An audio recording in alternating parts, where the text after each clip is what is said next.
السلام علیکم دوستو، ویلکم ٹو مائی چینل علی آتش ناولز آفیشیل۔ آئی ہوپ آپ سب لوگ ٹھیک ہوں گے۔ آج ہم مسٹر روڈ کی پرانی 16، 17، 18ویں قسط کے ساتھ حاضر ہیں۔ آئی ہوپ آپ کو یہ اچھی لگیں گی۔ چینل کو لازمی سبسکرائب کر لیں۔ چلتے ہیں آج کی قسط کی طرف۔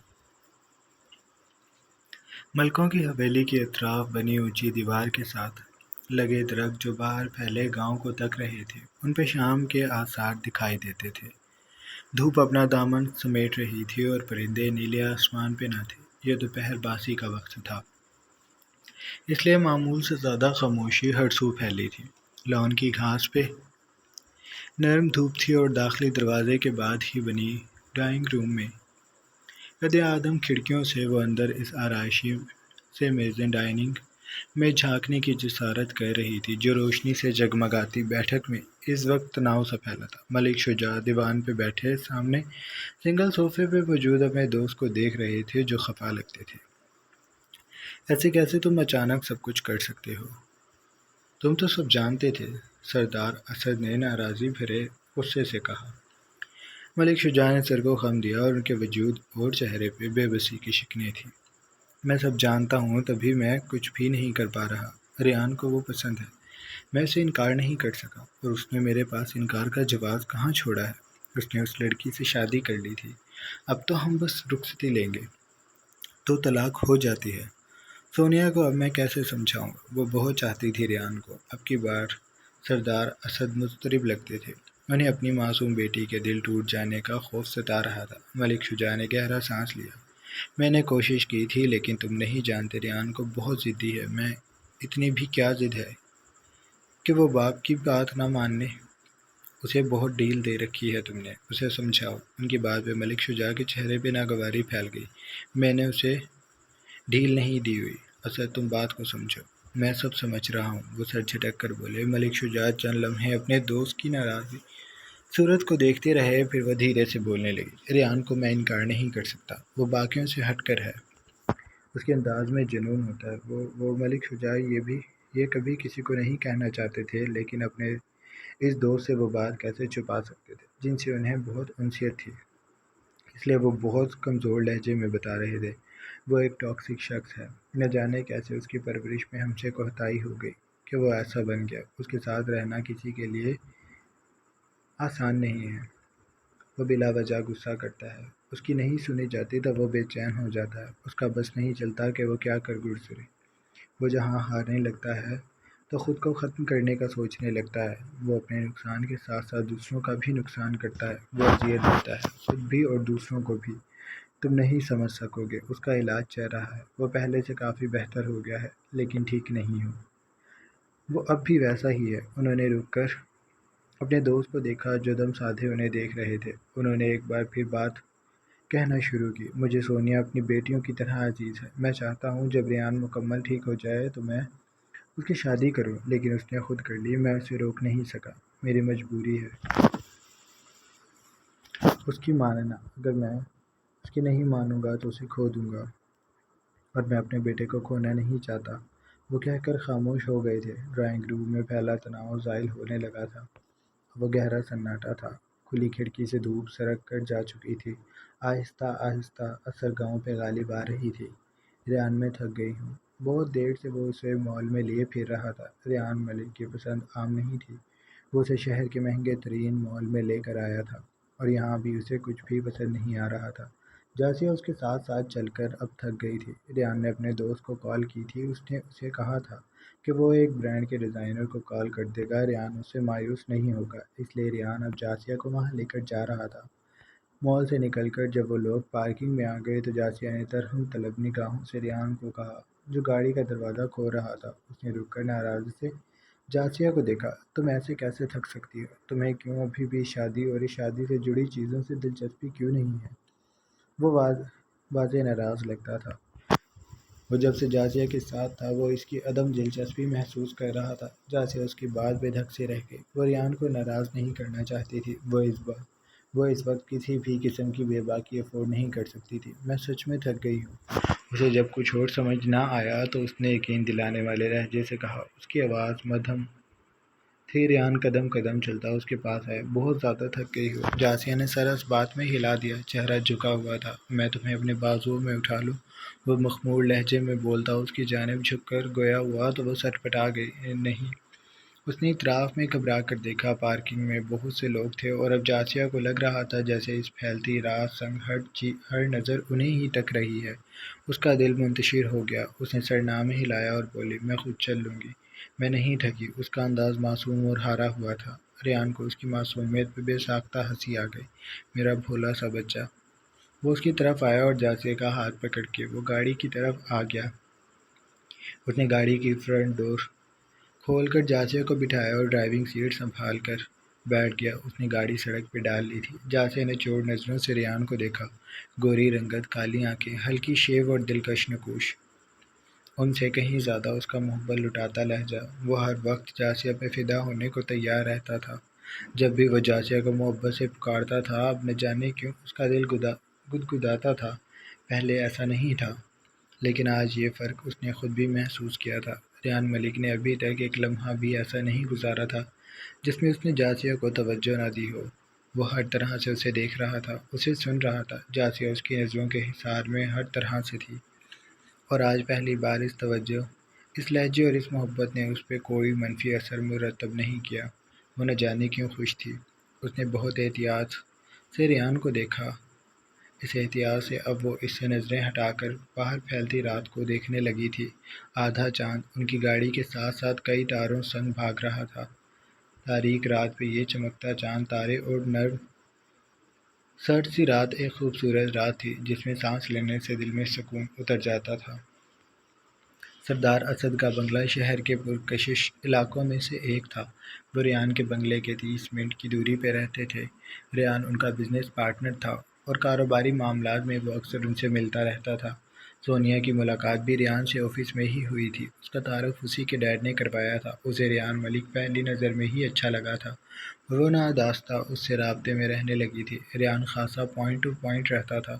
سونیا کو پہلے اس کا یہ انداز برا لگا، وہ اسے کافی روڈ لگتا تھا، لیکن بعد میں اسے اندازہ ہو گیا کہ ریان ایسا ہی ہے۔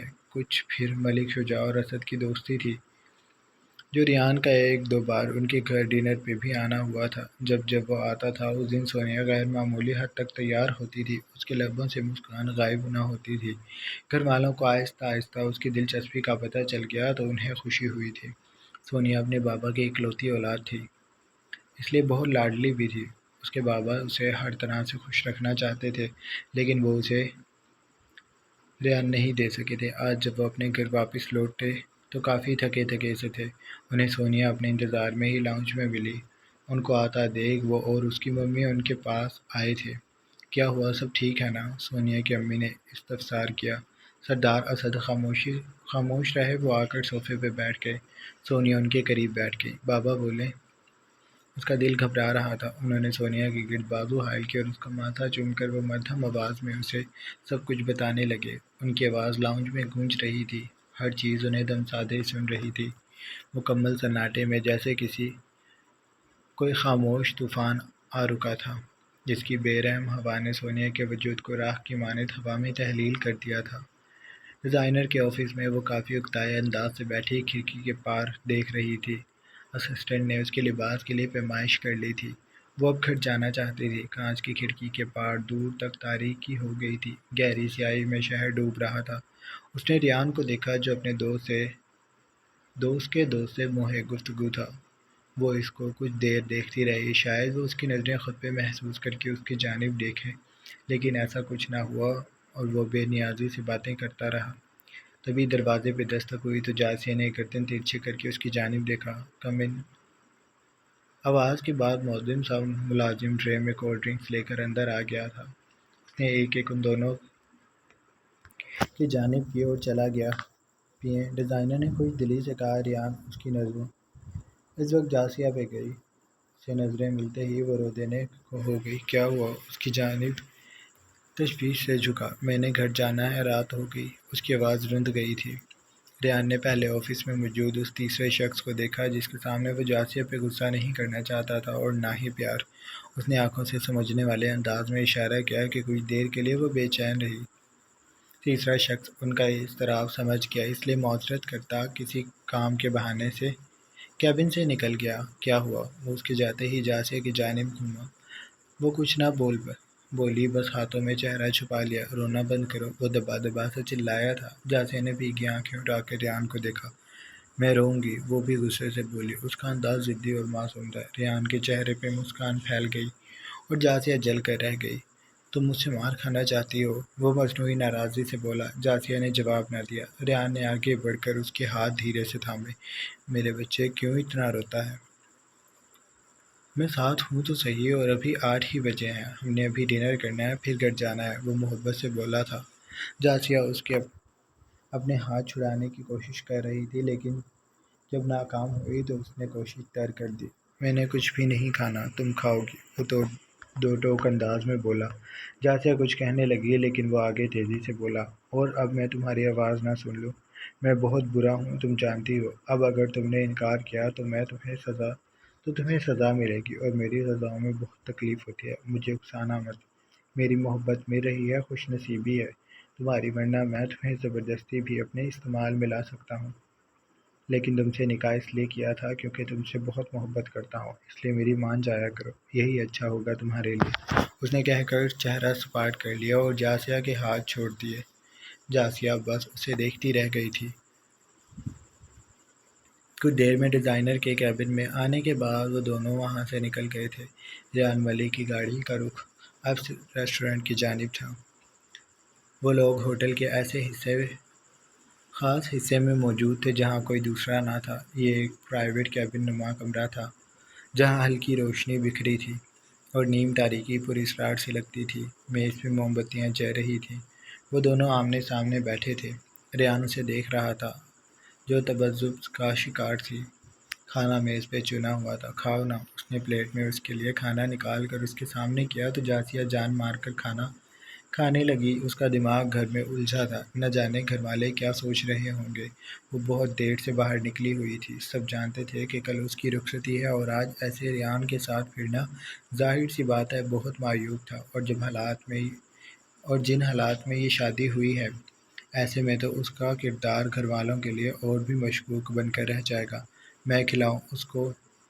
سستی سے پلیٹ میں چمچہ چلاتے اور پرسوچ انداز میں کھانے کو گھورتے دیکھ کر وہ بولا تھا۔ جاسیہ اس کی گمبھیر آواز پہ چونکی۔ کیا میں کھانا کھلاؤں تمہیں؟ اس کا چہرہ سپاٹ تھا۔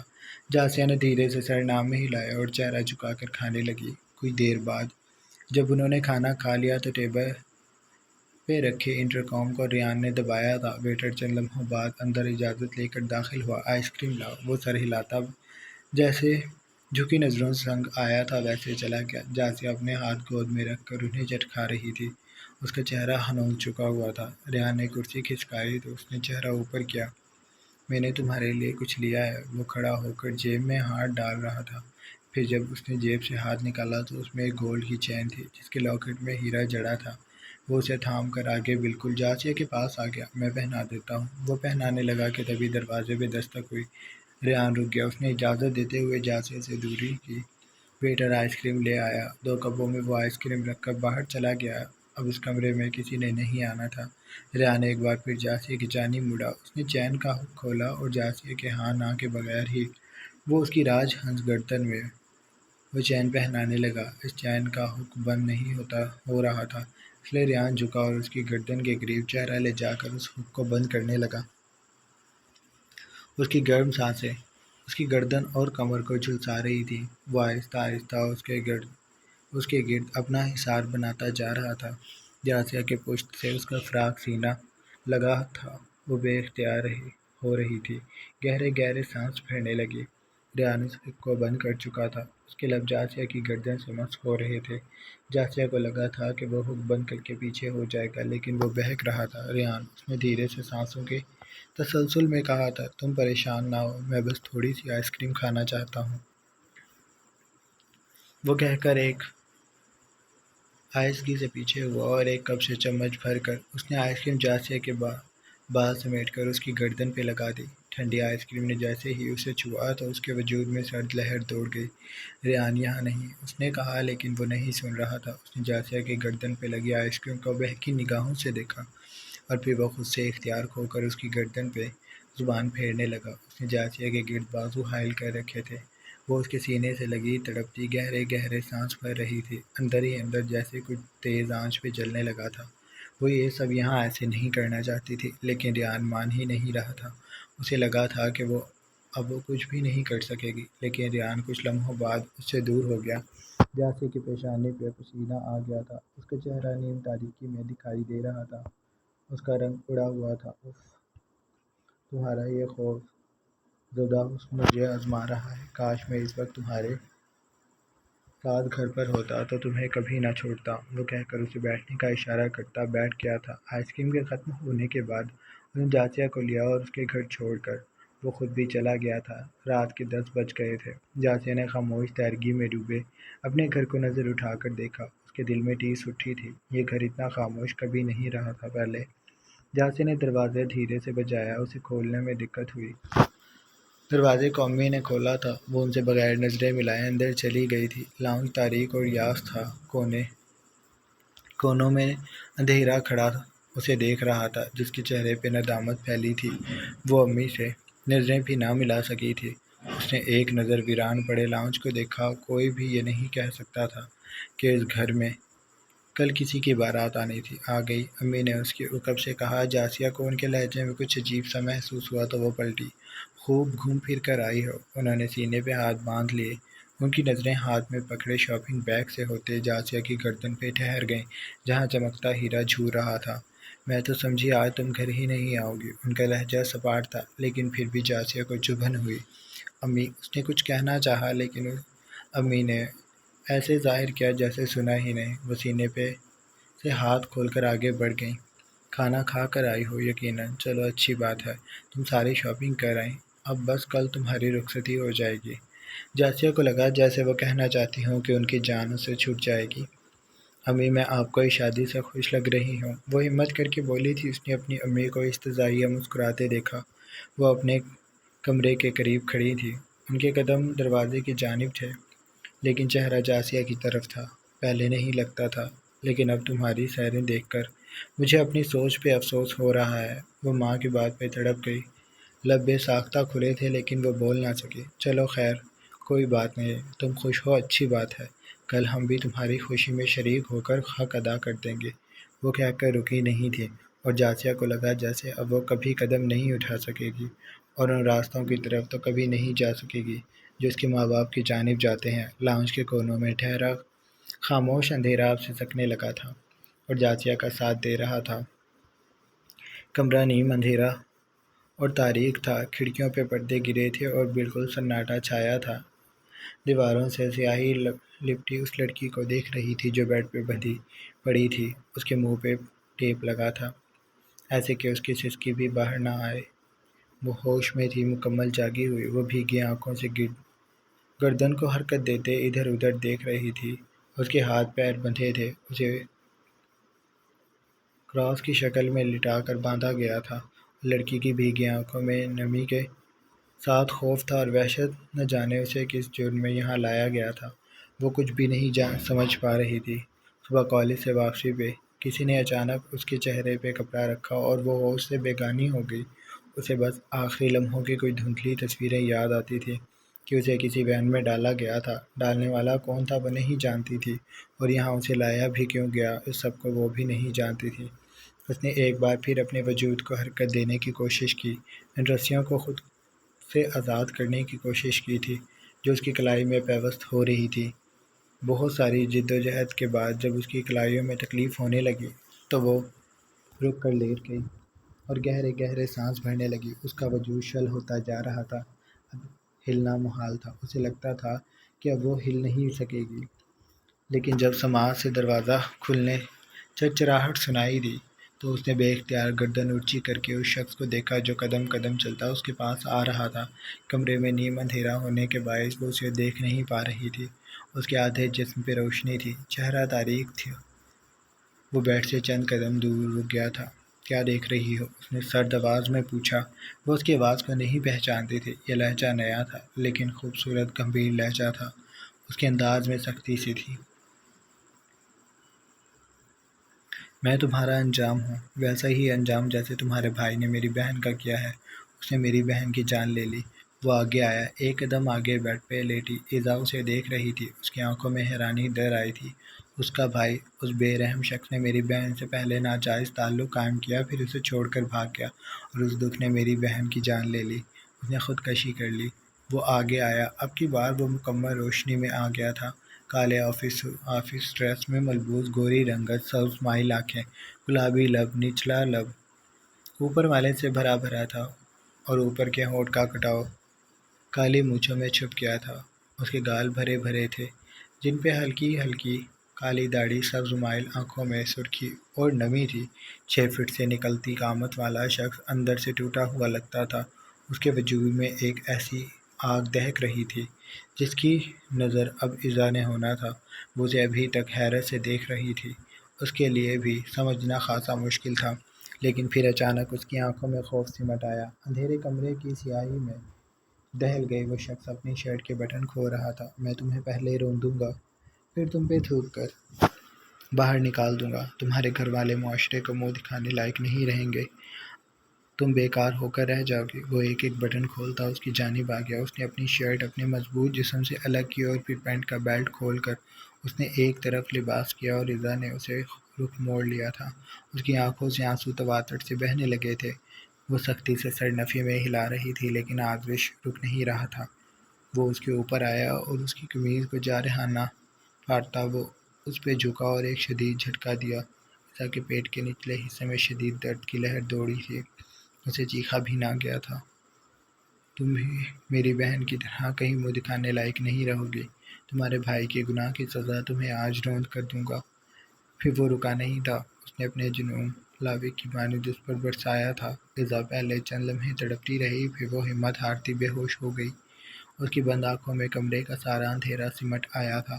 وہ ساکت آنکھیں اور ایذا اپنا برہنہ وجود اس کو سونپ کر دنیا سے بیگانی بے ہوشی کی دنیا میں چلی گئی تھی۔ صبح کھڑکی کے شیشوں سے دستک دینے لگی تھی۔ کمرے میں ابھی بھی نیم اندھیرا تھا۔ واش روم سے شاور گرتے پانی کی آواز آ رہی تھی۔ وہ بے دم سی بیڈ پہ لیٹی تھی۔ بہت دقت کے بعد اس کے حواس بحال ہوئے تھے۔ اس کا سر بری طرح دکھ رہا تھا، آنکھوں پہ جیسے بوجھ پڑا تھا، پلکیں کھل کر ہی نہ دیتی تھی۔ اس نے بڑی مشکل سے اپنے سوجے پٹے کھولے۔ حواس بحال ہوتے ہی اسے پھر سے تکلیف نے گھیر لیا تھا، جو اس کے وجود میں ہو رہی تھی۔ اس کے پیٹ کے نچلے حصے میں درد توڑ رہا تھا۔ اس نے کانپتے ہاتھ اپنے پیٹ پہ رکھے اور آنکھیں سختی سے بند کر لیں۔ اس سے ہلا بھی نہیں جا رہا تھا۔ بہت مشکل سے بیڈ پہ کراؤن کے سہارے بیٹھی تھی۔ اس نے ایک دھندلی نگاہ کمرے پہ ڈالی۔ اس کے رخساروں پہ وہ دھند بھیگی شبنم کی مانند بہہ گئی۔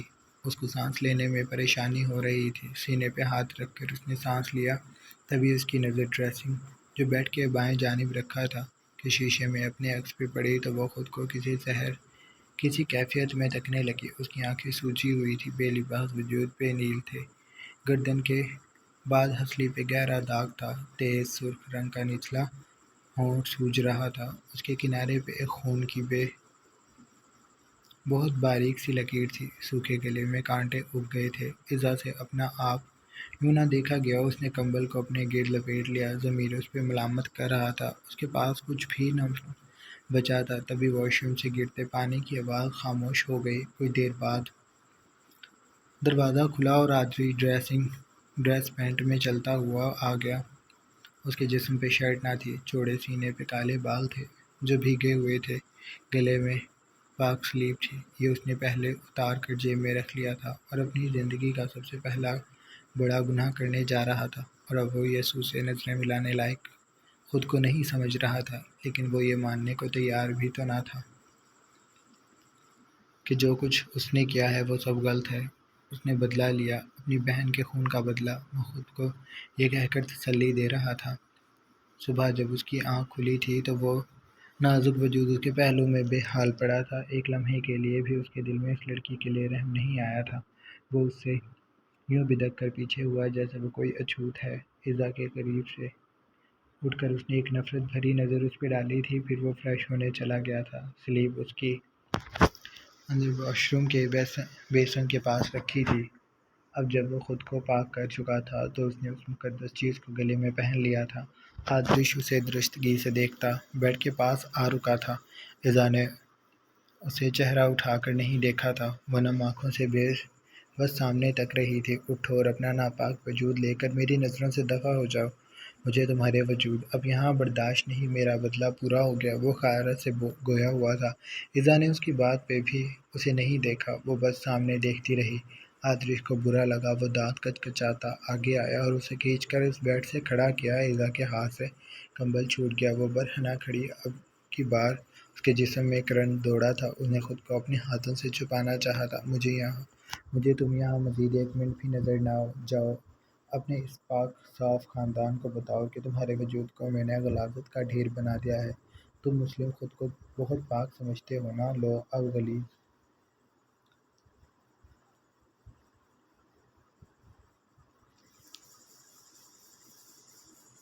لوہے غلیظ نے تمہیں بھی غلیظ کر دیا، اب جیسے میری بہن نے جان دی تھی ویسے ہی تم دے دینا۔ وہ اسے حد تک امیز نظروں سے گھورتا مشورہ دے رہا تھا، وہ اس کی بات پہ چونکی تھی۔ اس نے آدریش کو دیکھا، اس کے چہرے پہ صرف نفرت تھی۔ ایزا کو خود کو دیکھتے پا کر اس نے فرش پہ پڑے اس کے لباس پہ تھوکا۔ یہ ہے تمہاری اوقات، اس نے کہا۔ ایزا کو لگا اس کے چہرے پہ کسی نے تھوکا ہے۔ اس کی نظریں اس کے چوڑے سینے میں جھولتی پاک سلیب پہ رک گئی تھی، وہ کمرے میں جلتی روشنی کے باعث چمک رہی تھی۔ میں نے کہا ہے دفع ہو جاؤ یہاں سے، وہ چلایا تھا۔ ایزا کانپ گئی، اس نے دھیرے سے اپنے لباس کو اٹھایا، وہ پھٹا لباس اب ناکافی تھا، بڑی مشکل سے وہ اپنا تن چھپا سکی تھی، لیکن بہت کچھ ابھی بھی دکھتا تھا۔